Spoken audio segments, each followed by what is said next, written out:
course, Rebbe cried a lot, and the theme of the discourse is about a verse in Song of Songs.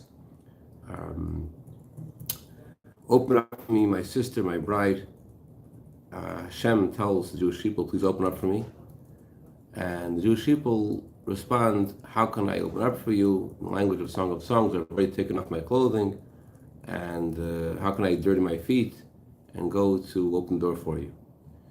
So the Rebbe describes the request of Hashem to us and our response to Hashem, and how this is very relevant to the story of the Megillah, where the king's sleep is disturbed. And the reason the king's sleep is disturbed, as we'll see, is because the king of the world, Hashem's sleep is, so to speak, disturbed. The reason why Hashem's sleep is disturbed, so to speak, and what does it mean that Hashem is sleeping? We're going to get into that. But the sleep, and there's just a simple sentence about this sleeping. What sleeping means is that when you're sleeping, things aren't, your body doesn't function the same way that it does when you're awake, where all of the various organs in you are in their proper order.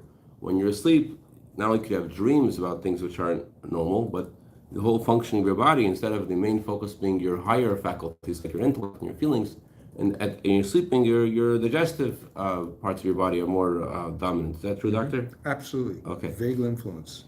Sympathetic. So similarly, in time of exile, where Hashem is, so to speak, like asleep, it looks like he's not doing things the way his plan is. It looks like that in many instances.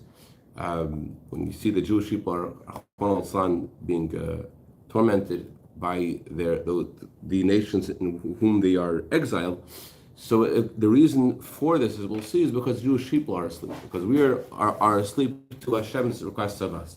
And in the story of the Megillah, the Jewish people rose from their sleep, and they dedicated themselves to serve Hashem with sacrifice, and that caused the king of the world's sleep to be disturbed, and thereby the king Ahasuerus' sleep to be disturbed, and him to request the royal records and to remember Mordechai and for the miracle to happen.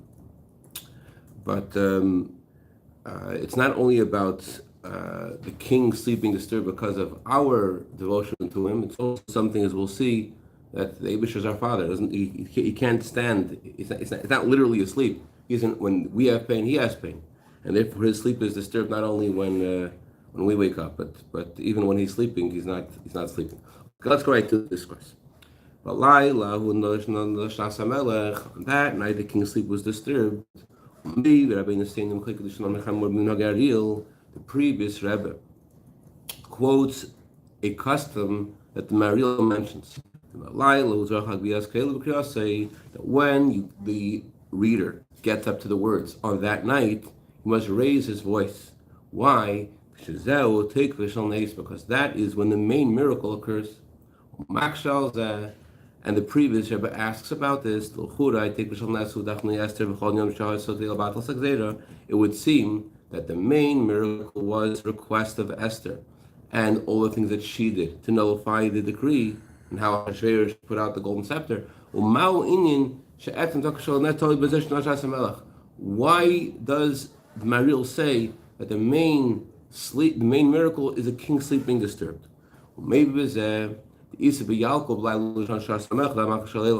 Therefore, the previous Rebbe explains that this is based upon the Yalkut, that the king sleeping disturbed refers to the king of the world. It doesn't just refer to Ahasuerus. Yes, not the main part of the miracle. The main miracle is that the king of the world sleep is disturbed. This concept, the king of the world sleeping disturbed, that is the main miracle. But that doesn't fully satisfy us. Not only is that not an answer, that makes us have a question. How could we say that Hashem sleeps? The guardian of Israel does not sleep or slumber. So how can we say that Hashem sleeps? Understand this by first prefacing. It says in the Song of Songs, the Mishlei, it says in Proverbs, just like water reflects your face when you're looking in the water, so too the feelings of your heart, they're reflected in the heart of the one that you have those feelings for. As Baal Shem Tov famously explains the verse, Hashem is your shadow, just like your shadow copies what you are doing, so too is Hashem your shadow. The way a person acts in this world, that is the way he is treated from on high. Bais Bezalel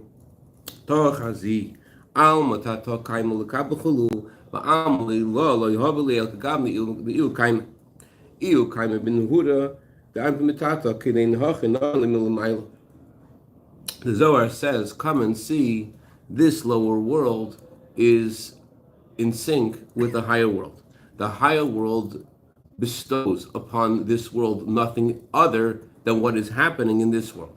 That if a person is in a state of a radiant face here, so too a radiant face is extended to him from on high.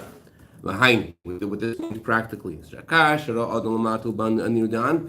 when a person has a radiant face, the simcha v'chadva with joy and happiness, so then he draws upon himself from on high joy and happiness and a radiant face from Hashem. On the other hand, if chas v'shalom it's the opposite, it draws down the opposite. All that is divided by Maamar, and so too says the previous Rebbe in his discourse. Since the Jewish people were in a state of sleep, but it's a poel that had an effect. Instead of Hashem, as the verse says, He will not sleep or slumber. They had to do something to cause that to do something in order that he should not sleep, because the Jewish people were in a state of sleep, and therefore that causes that Hashem is not in a state of as the verse says, He does not, the guardian of Israel does not sleep or slumber. On the contrary, because we're in a state of sleep, that affects things to be similar in heaven, and therefore there had to be the request, as King David says, arise, why do you sleep, Hashem? So the reason why there is a sleeping in heaven is because we're sleeping. Okay. Continues. Thank you so much.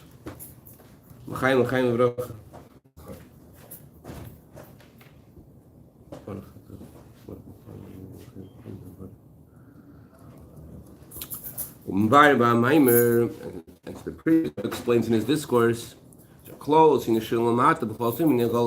meaning of sleeping? In this world, sleeping is exile. As the verse says, I am asleep. This is the verse in Song of Songs that the Maamar is based on. I am asleep. I am asleep in the exile. Right? Exile is like sleep. How is exile like sleep? He's not talking about Hashem, he's talking about us. And how this has an effect in heaven in a similar way. He explains. When a person is asleep, the body is fully there. Exactly the same way it is when he's awake. There. Your body is fully there when you're asleep, the same way it is when you're awake. So what's the difference between being awake and being asleep? Your body is fully present. The difference is your faculties, especially your inner faculties, aren't doing their role. Or they're working, they are doing some kind of thing, but it's weaker and it's not in an appropriate way. It's not in a regular way. So let's get in detail. Sleep begins with closing your eyes. Dr. Bresson was thinking it doesn't always begin when you close your eyes. That's true. But in order for sleep to begin, you have to close your eyes.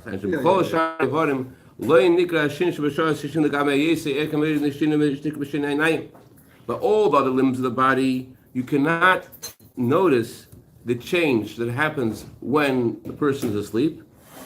But this change is noticed specifically in the eyes. That when you're asleep, your eyes are closed. Sight is a very important part of a person's life, the most important part of a person's life. Both seeing in the simple sense, Riyas Eini Basar, seeing with your eyes, and Riyas HaSeichel, and seeing with your mind. Because as the Torah says, the wise man has his eyes in his head, but the fool walks in the darkness. But when a person is in a state that he does not see and he does not know what's happening around him, that is called sleep.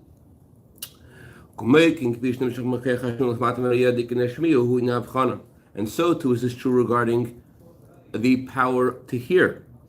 The meaning of hearing is less than seeing. Hearing, metaphorically, is the idea of discernment. The ear weighs the words that it hears. The idea of hearing is associated with discernment. But when you're in a state, you cannot tell the difference between good news and bad news. That is a state that is associated, that is what sleeping is about. You can't tell the difference in good news and bad news, that's sleeping. So sleeping is noticeable in your eyes are closed, and it's noticeable in your ears that you're unable to discern between good news and bad news. And the same applies to all of the other soul powers. That when you're asleep, they don't function the same way. The same as do. More. While you're asleep, your soul powers could be effective, but they're not functioning in an orderly way. For example, when you are asleep, you do see things. But you see things which aren't real. You see all kinds of things which are fantasies. And so too in your dream, you could also dream out hearing things. And other things, other faculties also function in some way when you're asleep. But because you're asleep, although you're hearing and you're seeing in your dreams, but it's possible to connect two opposite things together. You can connect things that are completely not connected, and yet in your dream, these two things which are impossible, it's the opposite of the truth, they're a union, and yet in your dream, that's what's happening. So that's what sleep means on a physical level. Now let's see what this means on a spiritual level in our lives. So what does it mean that a person's asleep in his service of Hashem? It says in the Torah, it says in the Torah, Hashem says to each of us, lift your eyes to the sky and see who created these, meaning who created the heaven and earth. It says in another pasuk, Shema Yisrael, Hashem Elokeinu Hashem Echad, listen Yisrael, let my neshama understand that Hashem is our God, Hashem is one. These verses are talking about what our mind should see and what our mind should hear. It should hear Hashem Elokeinu Hashem Echad. That's a discernment, that's understanding that we should have. And we should see how Hashem creates the world. That's what we're supposed to have, Chachma and Bina. Those are the soul faculties that we each of us has, and that's how they're meant to function.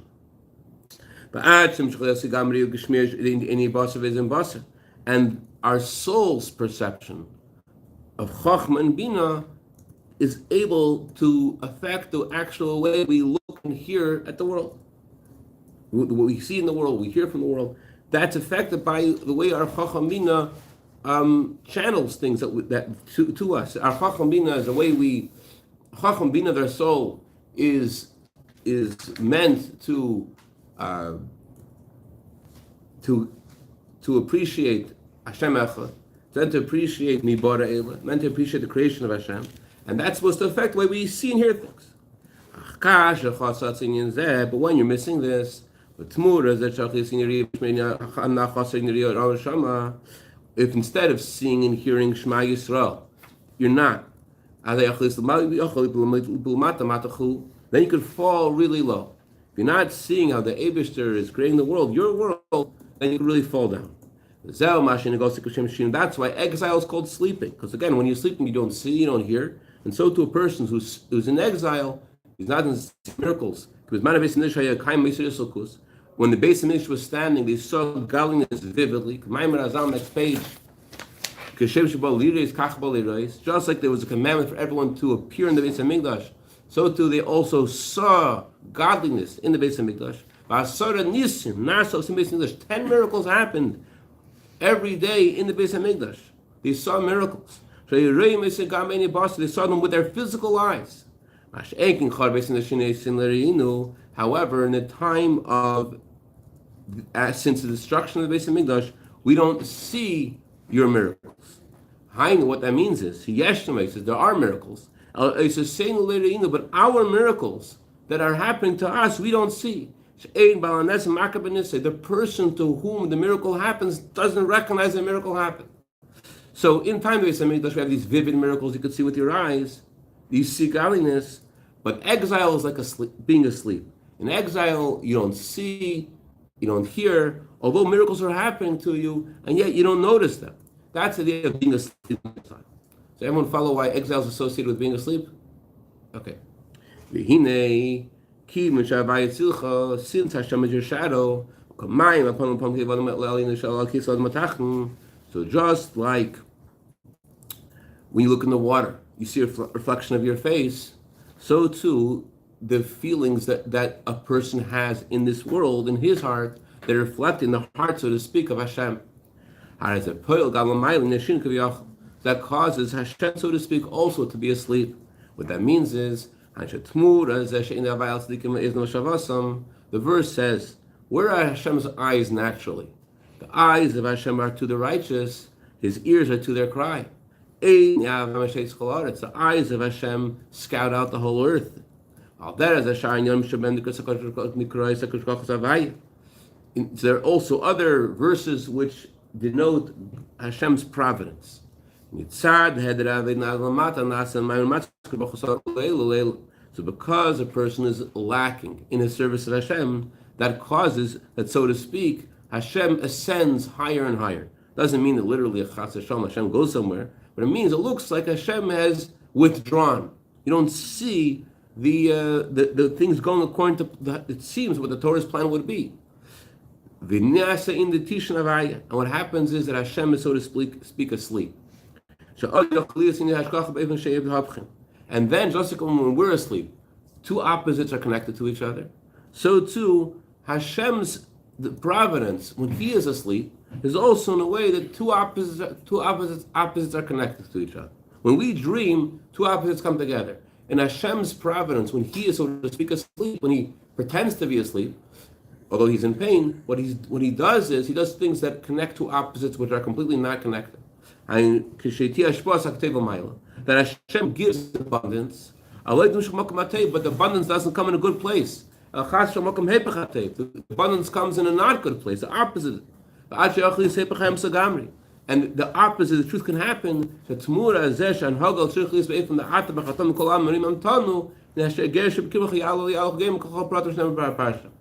What's supposed to happen is, as we say in our prayers, you chose us from all nations and you exalted us. That's what's supposed to happen. That's the way things really are. Instead, what happens in exile is as the Torah says, that the Jewish people are enslaved by the nations and by the Gentiles of the world. Instead of the Jewish people being instead of it being obvious that the Jewish people are chosen by Hashem, and Hashem is exalting them and taking care of them in a unique way as they are His children. Instead, what's happening is it's the opposite. There's a lot of abundance, a lot of success, but not being granted to the Jewish people. It's being granted to the other nations, and they're ruling and hurting the Jewish people.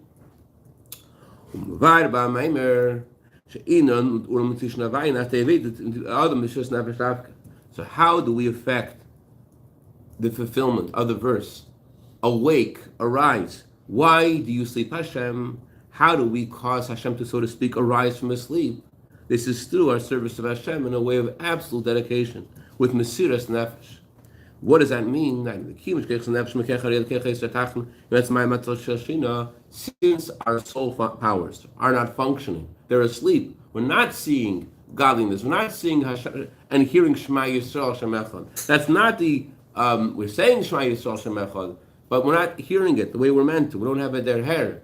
Yerabzev, we don't have their hair in these words. We don't really feel them. So what do we need to do? So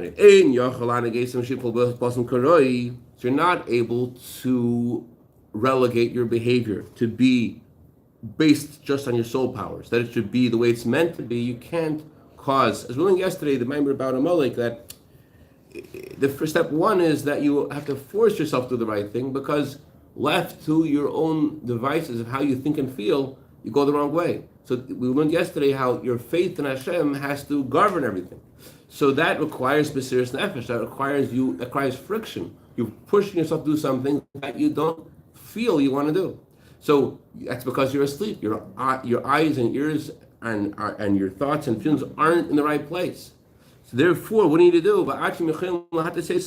Not only are your eyes and ears not seeing and hearing the right things, not only are not sensitive to the truth of Hashem being the only one, but it's possible that our eyes and ears can confuse us. It says in Tanya, quoting the Zohar, that sometimes when a person's asleep, negative forces take hold of the soul, and they scorn the soul, and they show the soul different things, and the person has bad dreams, and he's in pain. That's what happens to the soul. The soul sees things that aren't real, and it hurts the soul. One interpretation, by the way, of that sentence in Tanya, interestingly enough, is that the soul sees the future. It sees events that are actually going to happen. And because the soul sees the future, the soul starts thinking to himself, hey, what? I must be a prophet, because I saw the future. And then, because of that, you let your guard down, because you say, well, after all, I'm a prophet. I don't have to worry about my Yitzhar. And then you get really in trouble. But the simple translation of the words are that you see things that cause you pain. So just like this is true in your dream, in a simple sense, so too is it true in the dream of the exile, that you could see things that on the contrary, that confuse you. That, like Hashem says in the Torah, Hashem makes the world in a way that if a person wants to make a mistake, can make a mistake. And more, that you see things in your life that make you question and wonder, hey, where is he?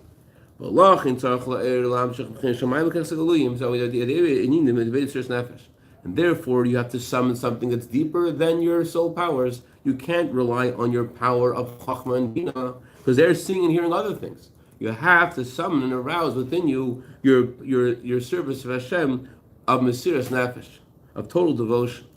When you do this affects Hashem, so to speak, too. That instead of Hashem, so to speak, being in a state of sleep, that he is ascending higher and higher, that he's withdrawing from the world, that instead of Hashem being asleep, the king's sleep is disturbed, as the verse says, awake. Why do you sleep, Hashem? And we start to see the verse being fulfilled, how the guardian of Israel does not sleep or slumber. This then is the meaning of the verse, I am asleep and my heart is awake. Although I am asleep in the exile, nevertheless my heart is awake. What that means is, next page, that by every single Jew, Yeshna, there is Nukudas Hayadus, there is the Pintel Yid, there is the essence of the Neshama, which is always with its full strength, it's always perfect. The close in Mesiras Nefesh. And that's the idea of Mesiras Nefesh, of total devotion to Hashem.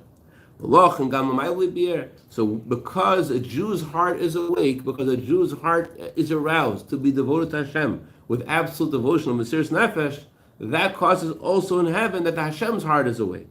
Malka Shalom, Hashem is called the heart of the Jewish people. Which as it says in the Torah, the rock of my heart and my portion is Hashem. So who is our heart? Our heart is Hashem. So my heart is awake means Libi er leyon lisham Yisrael. My heart is awake, and the guardian of Israel does not sleep and does not slumber. So in short, what we learned today is that the meaning of the Balkore raising his voice, the reader raising his voice, and he gets the words, on that night the king's sleep was disturbed. The reason why he raises his voice there is because that's the main miracle. Why is that the main miracle? Because that's not only referring to the king, it's referring to the king of the world. And we asked, it seems that the king of the world shouldn't be sleeping. Doesn't Torah say he does not sleep or slumber? And we answered based upon teaching the Baal Shem Tov that Hashem is like your shadow. And then when you're in a state of sleep, so that causes also in Shemayim that the Hashem, so to speak, also is in a state of sleep. And we explain what sleeping means. Just like when you're asleep, you're functioning in a way that two opposites can connect to each other. And you see in your dream things which aren't true. And the higher soul powers aren't functioning. You're not seeing, you're not hearing in your sleep, or you're seeing and hearing things which aren't true. So too in our lives, when we're in exile, unlike in the time of the Bais Hamikdash, where we saw godliness vividly in the miracles that happened in the Bais Hamikdash, instead of that, in the exile, Hashem shows us things which are paradoxical, which make us question and wonder what's going on. And because of our eyes and ears not being sensitive to the truth of what the soul's meant to hear and see, that Hashem is one, and Hashem creates the world, and divine providence is happening, instead, because we're not sensitive to this, therefore, and not only not sensitive to it, it's hard to be sensitive to it because things are happening because Hashem is also, so to speak, asleep, and he's giving, he's connecting opposite things together too. Hashem is causing that his blessings of abundance, instead of it going to the right place, to Atav Chartan, to the one who he chose from all nations, instead it's going to those who are enslaving the Jewish people. So because the Jewish people are experiencing Hashem's acting in a way that seems to be totally incongruous to Torah, so it's hard for a Jew to see and hear what he's meant to see and hear. And therefore, the only way to, the antidote to this, as it was in the story of Purim, is Mesiras Nefesh. By the Jewish people displaying absolute and total devotion to Hashem, summoning within them the part of them that never sleeps, their heart, the essence of the neshama, with Mesiras Nefesh, with total devotion to Hashem, that caused also in heaven that Hashem stopped being asleep, and he rescued the Jewish people in the story of Purim. And that's the meaning of the verse, I am asleep, my heart is awake. I am asleep, a lot of me is asleep in exile. However, my heart, my neshama is awake, and my heart also means Hashem. Hashem is awake. By me not being asleep, by me awakening my heart, my neshama, that causes also that my heart, Hashem, was also called my heart, is awoken, is, so to speak, wakes up, and it's noticeable and clear in the world in a vivid way that the Guardian of Israel does not sleep or slumber. Questions? Comments? All right. Great day. Supercharged. Supercharged? Supercharged.